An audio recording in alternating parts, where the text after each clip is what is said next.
और विशेषकर सभी लोग यहाँ युवा हैं, मैं एक संदेश यही दूंगा कि आज बड़े सपने के साथ हमने झारखंड लिया है, लेकिन आज झारखंड बहुत दूर लगता है। एक नारा गूंजता है कि कैसे लिया झारखंड, तो लोग कहते हैं लड़के लिया झारखंड, मर के लिया झारखंड, कट के लिया झारखंड। झारखंडी मरा है, झारखंडी लड़ा है, तब झारखंड बना है, तब झारखंड बढ़ा है। लेकिन आज झारखंड की ऐसी अवस्था है, झारखंड की ऐसी अवस्था है कि कहावत है ना, हमर पानी हमर पसीना और बिजली जलाएगी शेख हसीना। बिजली आज हमारे झारखंड में बनती है और बल्ब बांग्लादेश की प्रधानमंत्री जलाती है। सबसे अभागा राज्य है झारखंड। तो आज झारखंड जिस सपने के साथ, चाहे विनोद बाबू की बात करें, बिरसा मुंडा की बात करें या शहीद निर्मल महतो की बात करें, जिस सपने के साथ हमने झारखंड लिया था, वो झारखंड जहां था वहीं पर है। तो आज युवाओं का कर्तव्य बनता है, जिस झारखंड को हमने लिया था, युवाओं का कर्तव्य है उस झारखंड को आगे बढ़ाना। विशेषकर पीरटांड़ को कहते हैं आंदोलन की धरती है, कहते हैं ना कि पीरटांड़ आंदोलन की धरती है। चाहे झारखंड राज्य के लिए लड़ना हो या अन्य किसी कार्य के लिए लड़ना हो, लेकिन जब झारखंड राज्य अलग हुआ तो पीरटांड़ के लोगों को लगा कि हमको इनाम में कुछ मिलेगा, ताकि हम झारखंड बनाने के लिए लड़े हैं, है ना? बिल्कुल हकीकत है। तो पीरटांड़ के लोगों को लगा कि जब झारखंड बनेगा तो इनाम में हमको कुछ मिलेगा, क्योंकि झारखंड के लिए हम लोग लड़े हैं, मरे हैं। लेकिन मिला, इनाम में क्या मिला? उनको एक शब्द मिला, नक्सली का शब्द दे दिया कि जो जंगल जमीन के बीच खड़ा हुआ है उसे सरकार ने अपने रास्ते से हटाने के लिए वर्ड दे दिया। जबकि आज विनोद बाबू कहते थे कि पहाड़ नहीं है, बीटा है। जिस प्रकार घर में बीटा होता है ना, हम लोग जब भी भूख लगता है बीटा खसकाते हैं, चार निकालते हैं, फिर खाना बनाते हैं। हाँ, तो ठीक उसी प्रकार ये पहाड़ बीटा है, ये हमको जंगल से बहुत सारा चीज देता है, पात देता है, पाला देता है, फल देता है, ये हम लोग इसके रक्षक हैं। लेकिन आज दुर्भाग्य है, जो इसकी रक्षा करता है उसको सरकार विद्रोही कहती है। तो भगत सिंह की जीवनी में वो किताब है, उसका पेज नंबर 99 में लिखा है, भगत सिंह कहते हैं कि विद्रोही उसे कहते हैं जो सरकार से जनता के अधिकार के लिए लड़े, जो सरकार से जनता के अधिकार के लिए लड़े उसे विद्रोही कहा जाता है।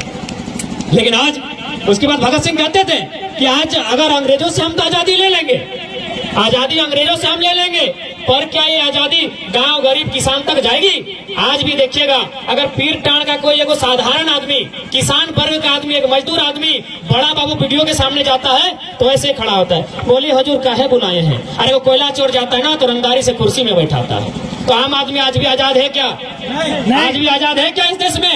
आज भी आजाद नहीं। तो उनके सपनों के, बिरसा मुंडा के सपनों का झारखंड, भगत सिंह के सपनों का भारत तभी बनेगा जब आने वाली युवा पीढ़ी खेल कूद के साथ साथ अपने अधिकारों को जानेगी। और यहाँ माताएं बहनें भी हैं, लड़कियां भी हैं। तो पहले मैं लड़कियों से क्वेश्चन रहेगा मेरा कि एगो देखिए गाना बजता है कि पूजवा बदल गली रे, तो पूजा को बुरा लगता है कि नहीं लगता है? लगता होगा, ठेस पहुंचता है ना। लेकिन आप कुछ नहीं करते हैं क्योंकि आपको राइट मालूम नहीं, आपको अधिकार नहीं मालूम है। भारतीय दंड संहिता, इंडियन पेनल कोड सेक्शन 294 कहता है आप कोई ऐसा गाना नहीं बजा सकते हैं जो कि स्त्री की भावनाओं को ठेस पहुंचेगा। आप कानून जानते ही नहीं है। इसलिए विनोद बाबू ने कहा था पढ़ो और लड़ो। अगर पूजा कानून जानती तो उन पर वो मुकदमा करती, उनको जेल के भीतर डालती जो गाना बजाते हैं पूजवा बदल गए।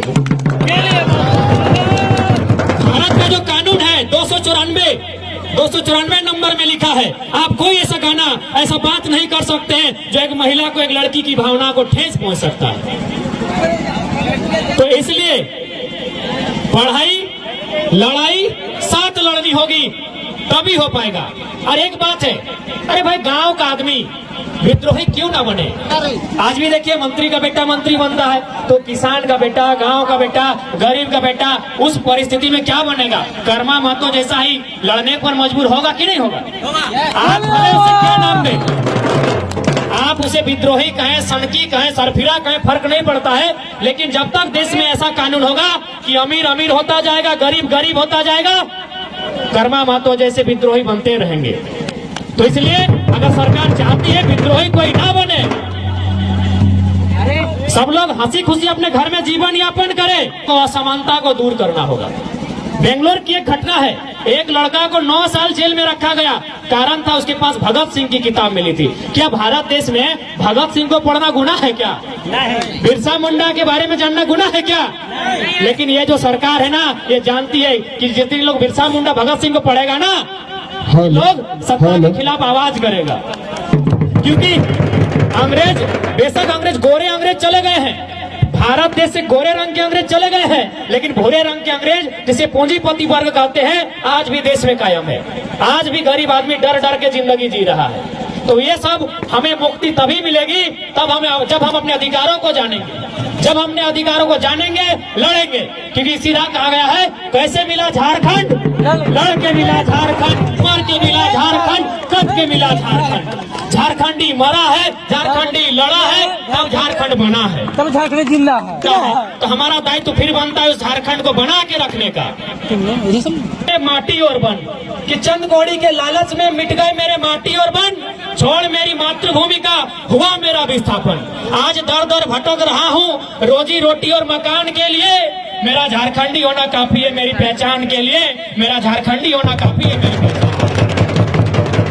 और विशेषकर युवा पीढ़ी आपसे यही कहेंगे कि आप पढ़ें और अधिकार के लिए लड़ें। अभी देखिए वो गाना बज रहा है, लड़का लोग बजाता है कि रहा लाल दिले धनी रानी बानी के। तो एक बात याद रखिएगा, आप किसी का दिल में नहीं अटेंगे और ना आपका दिल में कोई अटेगा। कि दिल का साइज होता है 12 सेंटीमीटर और मेरा साइज है 170 सेंटीमीटर। 170 सेंटीमीटर वाला आदमी 12 सेंटीमीटर दिल में अटाएगा क्या? नहीं। लेकिन ये सच्चाई है, आप किसी महिला के दिल में रहे या ना रहे, 9 महीना किसी अपनी जो माँ है उसके कोख में रहे हैं, ये सच्चाई है। कोई किसी महिला के दिल में जगह नहीं बनता। ये जो प्रेम, ये जो करते नहीं, ये भावना है। सच्चाई इसमें है कि दिल में रखने वाली बात, 12 सेंटीमीटर के दिल में हमको कोई 170 सेंटीमीटर हमको नहीं रखेगा। लेकिन मेरी माँ ने मुझे आपको 9 महीना कोख में रखा है, ये सच्चाई है। तो इसलिए हमारा कर्तव्य, पहला कर्तव्य बनता है उस माँ के लिए जिसने मुझे 9 महीने कोख में रखा है, और दूसरा कर्तव्य बनता है मातृभूमि के लिए, मेरी झारखंड के लिए मेरा दूसरा कर्तव्य। पहला कर्तव्य मेरी माँ के लिए। तो इसलिए ये रहा हाल दिले धनी रानी बहन के उदास सॉन्ग, ये दुखी में जो गीत गाने लगे आप लोग, इसे बंद कीजिए। हमारा कर्तव्य पहले जननी फिर जन्मभूमि, तब जाके मेरे सपनों का झारखंड, मेरे पुरखों के सपनों का झारखंड पूरा हो पाएगा। और यहाँ महिलाएं हैं, मैं माताओं से एक संदेश कहना चाहूंगा कि अगर पिता शराबी होगा ना तो समाज को नुकसान नहीं होता है। पिता अगर शराबी हो जाए और शाम को पिएगा, दिन को ठीक हो जाएगा। लेकिन माता अगर अंधविश्वासी हो गई, माता अगर जानकार नहीं हुई, माता अगर पढ़ी लिखी नहीं हुई, तो आने वाला पीढ़ी भी गुलाम पैदा होगा। आप लोग लुगा बुहाए थे, लुगा बुहा इधर चला था, अरे तो ले दे के मैंने सब गांव के लोग के, मैंने कुर्मी आदिवासी के घर में मेहरारू लुगा बहे थे कि ये सब अंधविश्वास है, इसमें कोई सच्चाई नहीं है। हम अपना को छोटा घटना बताते हैं। एक दिन हम जोरिया में कोई छोटा बच्चा को मैंने दफनाया गया था, उसका कॉपी किताब कलम सब फेंक दिया था, कोई हॉर्लिक्स भी फेंक दिया था। उसके नाम से बीमार था बच्चा, तो कोई हॉर्लिक्स लाया तो हॉर्लिक्स भी जोरिया में फेंक दिया। हम गए नहाने, देखे अच्छा खासा हॉर्लिक्स मिला, ले आके घर में खाएं और शमशान घाट उठा के हम जिंदा है। तो अंधविश्वास में मत जाइए, लुगा बुहा इससे कुछ नहीं होता है। आप अगर अंधविश्वासी हो गए, अगर आप बच्चों को शिक्षित नहीं किए, तो आप भी गुनहगार होंगे, आपका बच्चा गुलाम पैदा होगा। पिता अगर पिया दारू, फर्क नहीं पड़ता है कि अगर 20 दिन तक नहीं पिएगा वो ठीक हो सकता है। लेकिन माँ अगर अंधविश्वासी बन गई, माँ अगर अशिक्षित होगी, तो उसका बेटा अंधविश्वासी होगा, उसका बेटा गुलाम होगा। इसलिए आप माँ हैं, आपको अपने बेटे को शिक्षित बनाना होगा, उसे अधिकार के लिए जागरूक करना होगा, तभी मेरे सपनों का झारखंड पूरा होगा। विनोद बाबू ने कहा था ना, पढ़ो और लड़ो। सुने ना आप लोग, पढ़ो और लड़ो। लड़ाई अब भी जारी है। विनोद बाबू ने क्या लड़ाई कहा था और हम लोग कौन लड़ाई लड़ रहे हैं थोड़ा बता देंगे। उन्होंने कहा था, कोई तुम्हारे जल जमीन जंगल, तुम्हारे माटी बेटी रोटी को छीने तब तुम्हें लड़ना है, कोई तुम्हारे अधिकार को छीने तुम्हें तब लड़ना है।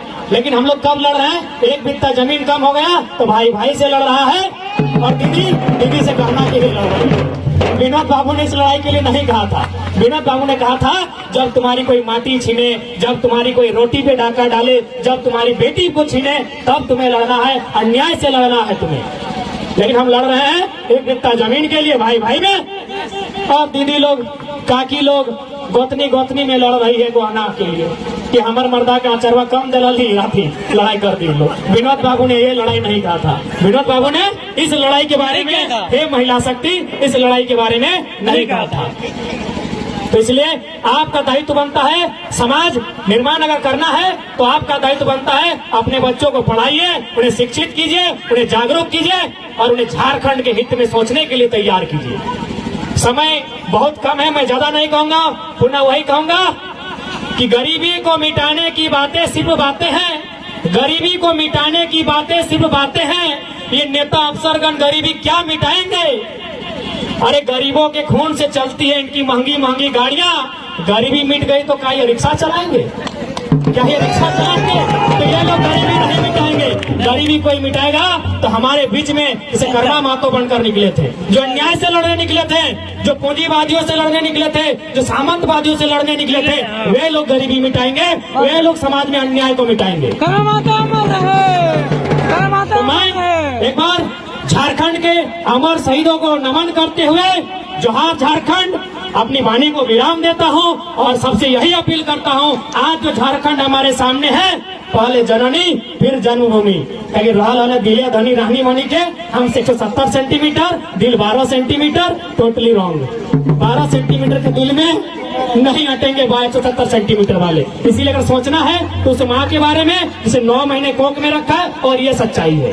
आप किसी नारी के कोख में रहे हैं, ये सच्चाई है। दिल में रहे या ना रहे इसमें सच्चाई नहीं है। 9 महीना कोख में रहे हैं, ये सच्चाई है। पहले उस माँ के सपने को पूरा करे जो आपको पढ़कर आगे बढ़ते हुए देखना चाहती है, फिर उस झारखंड की जहाँ खेले हैं, कूदे हैं और एक दिन मर जाएंगे। और कर्मा महतो को नमन वंदन करते हुए, सभी टीमों को शुभकामना देते हुए, जय झारखंड, जोहार झारखंड।